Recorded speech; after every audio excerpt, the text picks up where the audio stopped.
Что это? Надо убрать! Всем привет! Я Анна Оськина, и сегодня мы будем делать аксессуары для кошки-малютки. В прошлом видео я показала, как сделать кошку-пушинку. И, конечно, многие попросили меня сделать для кошки лежанку, лоточек, когтеточку, ведь как же она без них?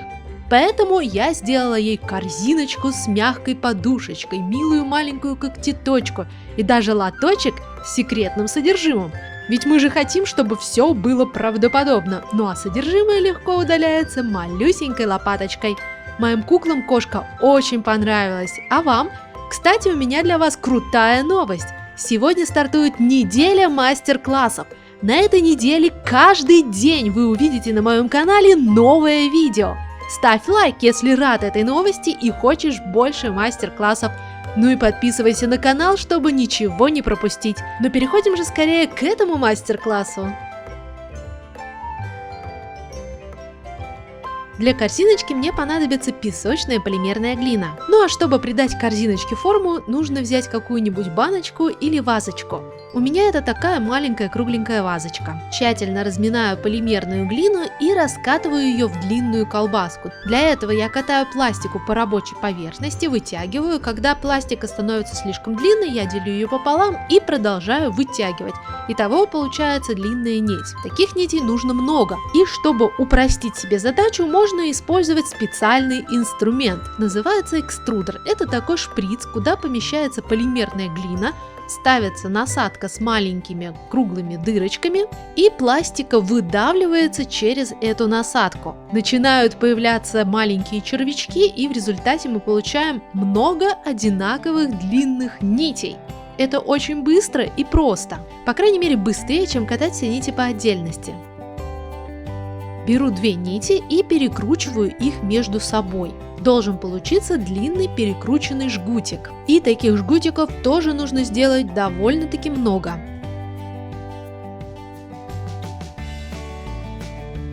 Беру один такой длинный жгутик и начинаю закручивать его. Сейчас мы делаем основание корзинки.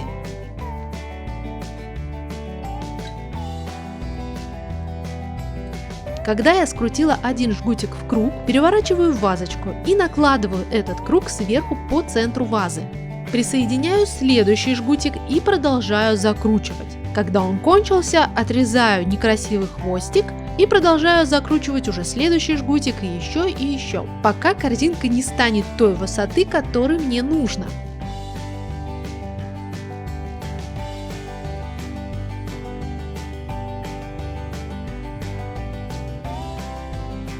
Когда я закрутила достаточное количество жгутиков с одной стороны корзинки, я делаю небольшой надрез. Этот надрез — это та сторона, с которой кошка заходит в корзинку. То есть это вход на лежаночку. И убираю лишние жгутики.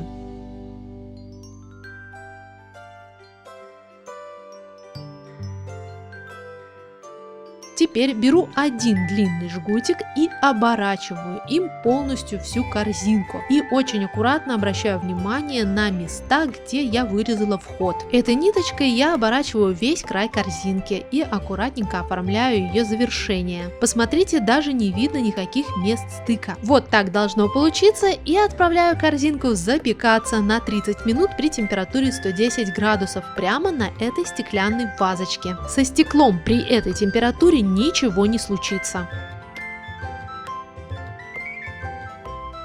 После запекания жду, когда корзинка остынет, и аккуратно снимаю ее с баночки. Получается отличная корзинка для кошки, но кошке хочется сидеть на мягком, поэтому нужно сделать подушечку. Беру несколько ватных дисков, складываю их вместе и из ткани вырезаю круг. По краям от ватных дисков должно остаться примерно по 3 сантиметра. Я выбрала розовую ткань с кошечками и сердечками. Мне показалось, что это очень милый рисунок для моей кошки. Беру нитку и иголку и прошиваю простым стежком по краю этого круга, отступаю примерно 4-5 мм. Здесь даже не важно прошить очень ровно, не важно обрабатывать края ткани, просто аккуратненько продеваю всю ниточку вокруг. Размер стежков примерно тоже 4-5 мм. Когда прошиваю по краю, ниточку немножечко стягиваю, и в результате получается такой своеобразный мешочек.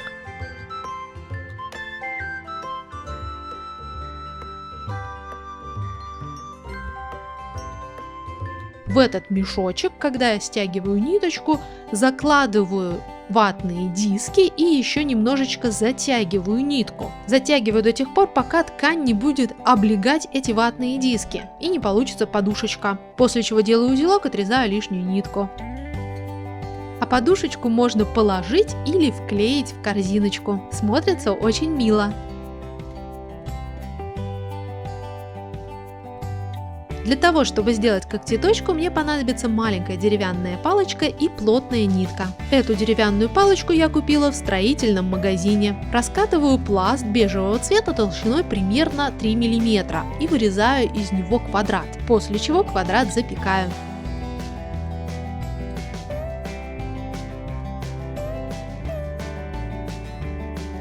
Беру кусочек фетра розового цвета и приклеиваю на него сверху квадрат, после чего аккуратно обрезаю фетр по контуру.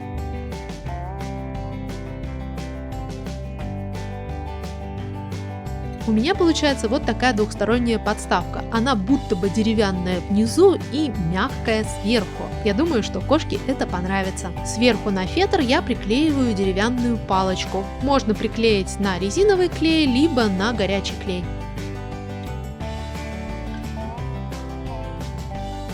И после того, как палочка приклеится и клей подсохнет, можно обернуть эту палочку ниткой. Я слегка смазываю конец нитки и немножечко палочку клеем и начинаю обматывать нитку на палочке. Очень плотно, ряд за рядом. Время от времени я немножечко промазываю клеем палочку, чтобы нитка не просто была натянута на ней, а чтобы она действительно была приклеена, чтобы в будущем она не расхлябалась, не отставала от палочки и не спустилась с нее, чтобы это получилась такая долговечная игрушка.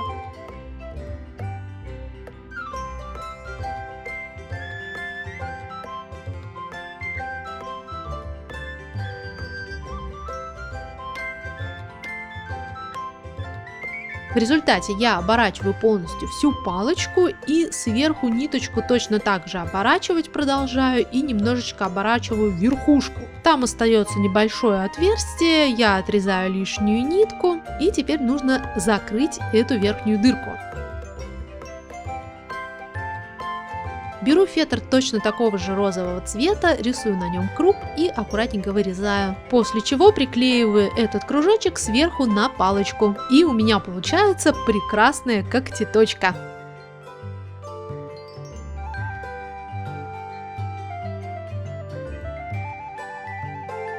Лоточек будет розового цвета, ведь кошка у меня девочка. Раскатываю пласт розового цвета толщиной примерно 2 мм. Делаю это сразу на отдельном листочке бумаги, потому что так будет удобнее запекать. Я приготовила шаблон прямоугольник и необходимо, чтобы он был такого размера, чтобы кошка на него хорошо садилась, то есть вмещалась в этот прямоугольник. Накладываю листочек бумаги сверху на полимерную глину и аккуратненько обрезаю по контуру.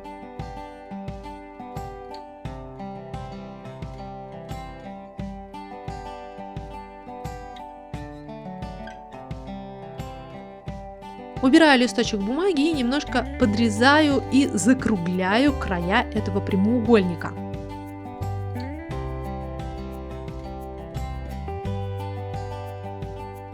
После чего раскатываю длинную полоску розового цвета и от этой неровной полоски вырезаю ровную полоску высотой примерно 1 см, можно чуть меньше.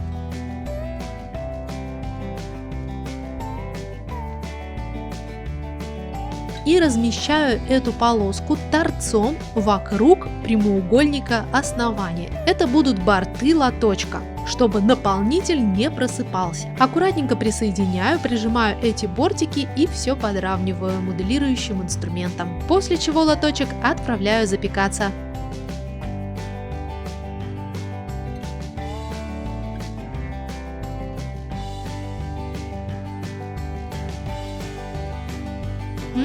А для чего же нам коричневая полимерная глина?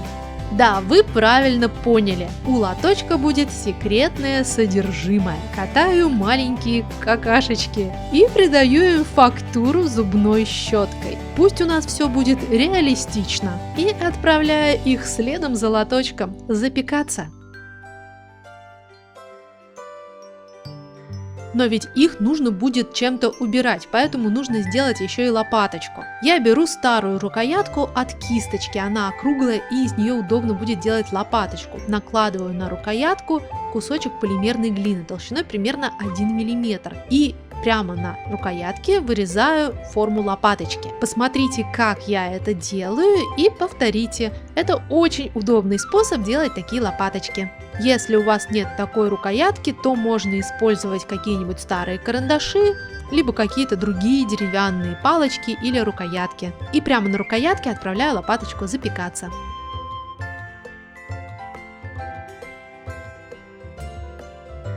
После выпекания снимаю лопаточку, она уже готова. Ну а над лоточком я хочу еще немножко поработать, чтобы он был ровнее, аккуратнее, красивее. Я его подшлифовываю пилкой для ногтей. Особенно внимание уделяю месту стыка бортика. Там у меня осталась небольшая неровность, которую я сошлифовываю. Когда отшлифовала лоточек, нужно протереть его влажной салфеткой, либо можно помыть под водой.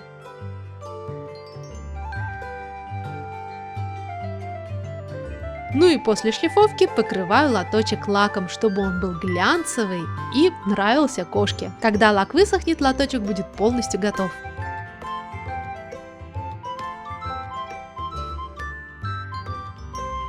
В качестве наполнителя я использую микробисер. Он очень маленький и действительно похож на наполнитель для кошки, но можно использовать и обычный бисер, либо песочек. Насыпаю бисер в лоточек.